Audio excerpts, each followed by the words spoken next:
Unang-una, akala ko ba sabi ni Aling Clara, Mm. walang emergency situation. Yes. Yan, alam mo, yan ang problema. Pag ang nagsasalita para sa Malacanang, walang access sa kanyang principal. Kaya nagmumukha siyang Tanji tuloy. Mumukhang kawawa. Pero mo, sinasabi niya, walang krisis. Ako naman, nung isang Lunes, ang title ng aking programa, In Crisis.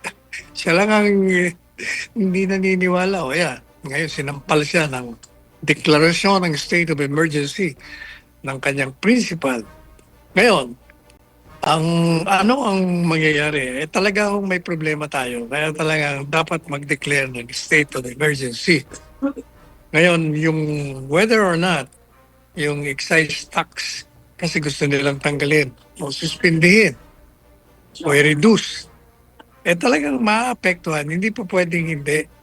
Talaga, natural lang ho yan. Nasa crisis tayo. Pag nasa crisis ka, lahat ng mga hindi magagandang pangyayari ay nagaganap. Kaya, ang gawin ho natin, makisama na lang tayo maganda sa mga sarili natin dahil talagang yan ang kalakaran ngayon. Whether we like it or not, that's reality.